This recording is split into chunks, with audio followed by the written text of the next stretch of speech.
Hey guys, Brian Haywood here. Welcome back to my Beards and Banjos YouTube channel, and this is part 2 of our trim that we're doing. If you check out part 1, we took some bulk off of the bottom of the beard and then also cleaned up the sides a little bit as best we can. I've got kind of a curly beard, so I'm not trying to get everything perfect because you can obsess over it if you want to. But we also cleaned up the soul patch, worked on our lines here.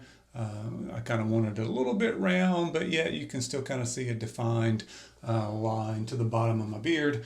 So in this video, we're going to attack this mustache. We're still going to keep it separate, but we're going to take quite a bit off. I can give you guys a couple of hints about things that I've learned over the past year or two trying to grow out this big mustache.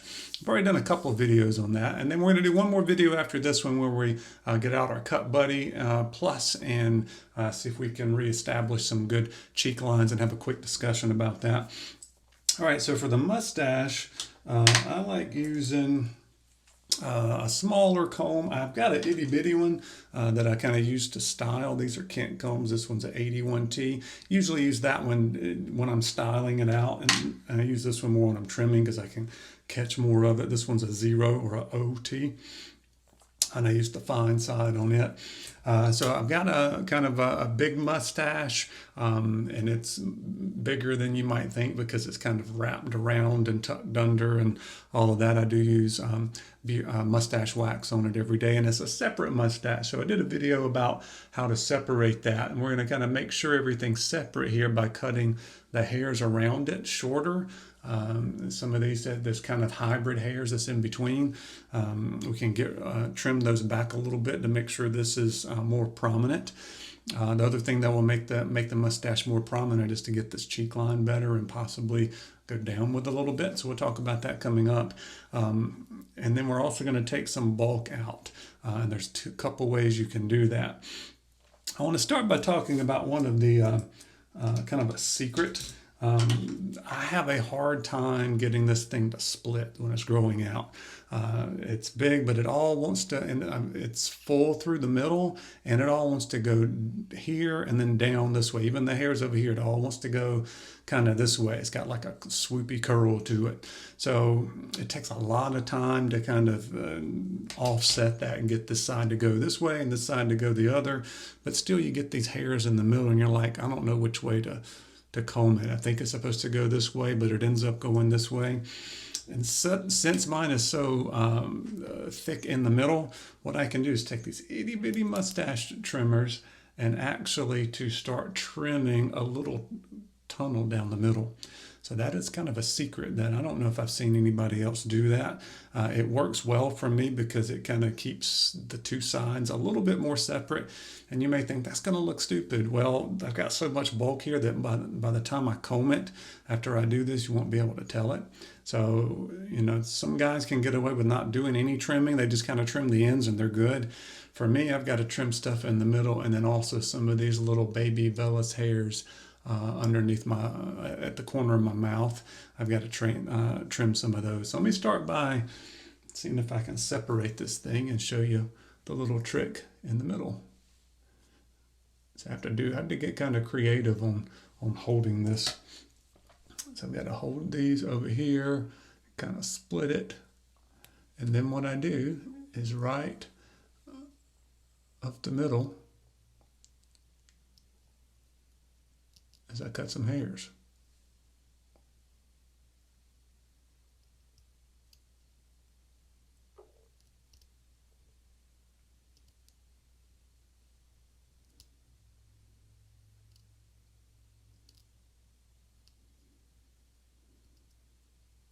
Okay, so just a little row, just as small as you can open these things. I just do a little row of that through the middle, and that allows it to separate a little bit more. And man, I got a mess here. Oh, I got to clean up. So let's do this. I did this last time to kind of take some of the bulkiness out of it, and then I'll go through and take some length off. But let me comb it over to the side, letting this thing go too much. And what I'm actually going to do is use my big Brio, and I'm going to put on a big guard. let's see, let's put on the 12 guard. And what I want to do is each side is just follow it down, kind of the way you kind of do the sides of your beard going down. I'm going to just do the two sides of my mustache like this. And I'm going to back it off a little bit more, make it as long as I can on the 12. See if it's cutting anything, kind of taking it easy and listening and that kind of thing. It worked out well last time I did, and it took out quite a bit of the bulk here, and then I could work on the length next. So let's try it.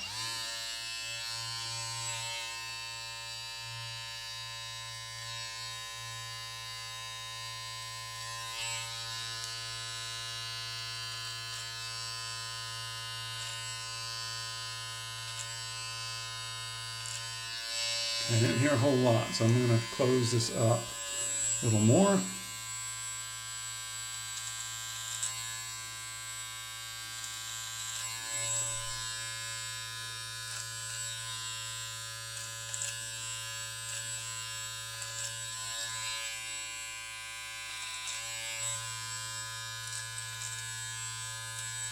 Okay. So that just kind of took off some of the ones that sometimes I get the wiry ones that stick out. So if they were sticking out a lot, they got caught by the Brio, and it feels a little bit less dense or thick this way. Okay, so now let's comb this sucker out.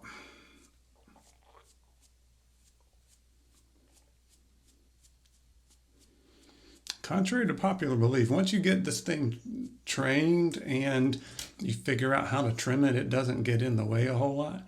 I can always test the tail when it's getting in the way, even when it's styled out. I'll show you that in a minute. By the way, these mustache trims usually take a couple of days because I'll keep going back and finding little random hairs. When you do it yourself, you can do it that way.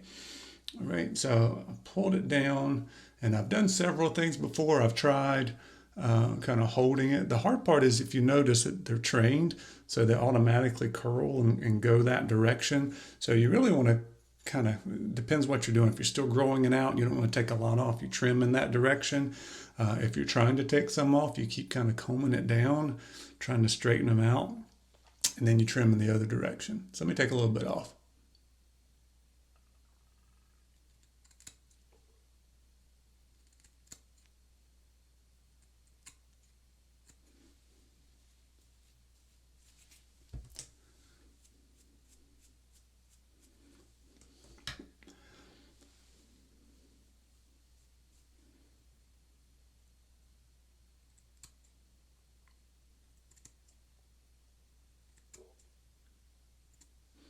And then towards the middle, I keep getting a little bit shorter.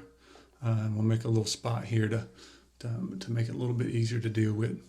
And now if I comb it back, it's still a mustache. And it's starting to be a lot less thick to deal with. All right, let me do the same thing on the other side. So comb it down, and then I'm cutting across the grain today because it's a big mustache trim today.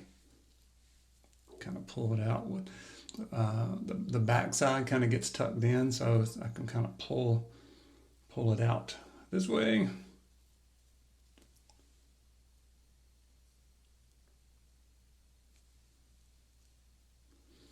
By the time I got my scissors up there, they'd already swooped back over.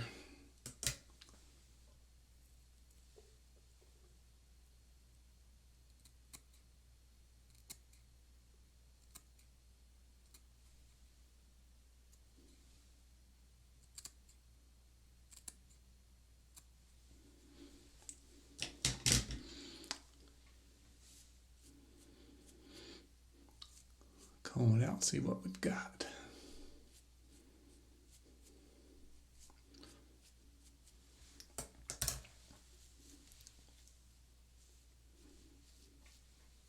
All right, so we took out a little bit of bulk this way, and then we took off some of the length this way. And most people wouldn't be able to tell a difference, but hopefully you can tell I'm actually taking quite a bit of this thing off. All right, now I want to go back to my little bitty mustache scissors, and what I'm going to do is I'm going to pull this up, and if there's any of these little, when I lift up this whole row, if there's any little vellus hairs, little white hairs, I'm going to take those off, especially towards the center of my lip.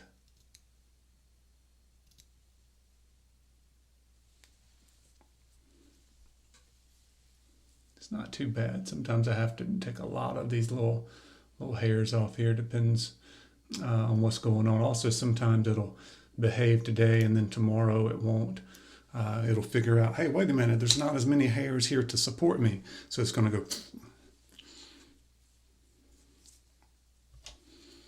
All right, and like I said, I'll keep coming back and touching it up. Won't be the final result, but kind of gives you a good idea about what I do. So we took some out of the middle. We used the Brio down the side to take away some bulk this way. And then we took off some length, got rid of some of the little vellus hairs, taking off more in the middle and letting this on down here be a little bit longer. And now I want to, last thing is to kind of make sure it's good and separate. So taking off some of these hairs with the scissors and then taking away some of the length off the handlebar part, even though I don't really wear them up like handlebars. So you kind of agitate this, you tease it down a little bit, and any of the ones that want to fall down, for me, mine are just like little wispy white hairs. That's not part of the main mustache. I want to kind of tackle those. If I'm not careful, I'll kind of take off too much and I'll have a little spot here that doesn't grow so thick. So I have to be a little bit mindful of that.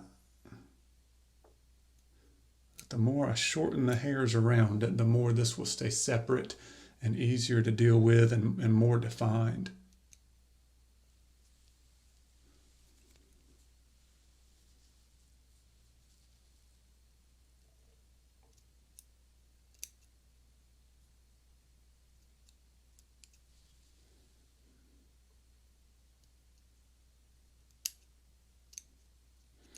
Again, I don't want to go in straight across like a line.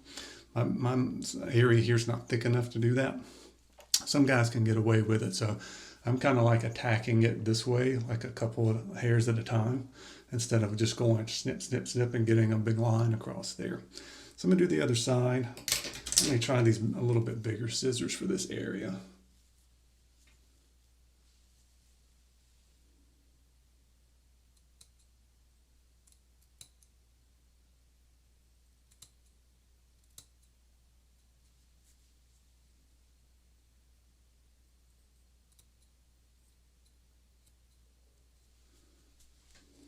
Okay, let's see what we've got.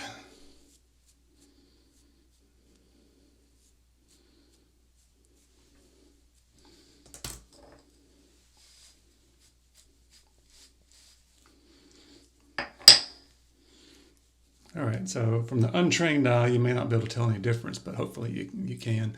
The last step is to take off some of this, and this grows pretty fast for me. I've also got another little secret tip for you on this one is I've seen a lot of guys in the barber shop, they just kind of roll it up and they snip it to blunt the ends, and that's really all they do.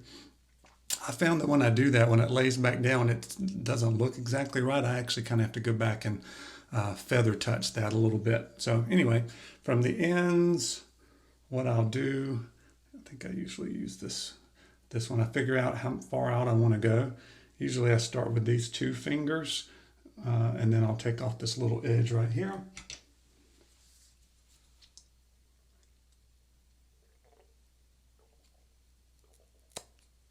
Boom, gone. And then usually what happens is when I put it back down, it doesn't look exactly right. So I kind of have to, I have got the ones at the top kind of flare up. So I'll kind of go through and reshape it. And this would have been a little bit easier to see if I'd have done my cheek line video first, but it is what it is. Okay, and then the other side, I'll kind of group it together. Got my I had two fingers there, but it was didn't quite work right. Don't obsess and go back and forth and try to get them perfect because you'll cut too much off. Maybe do it once. So I'm going to do a little bit more over here. And sometimes that can just be without rolling it back up. kind of round that off a little bit.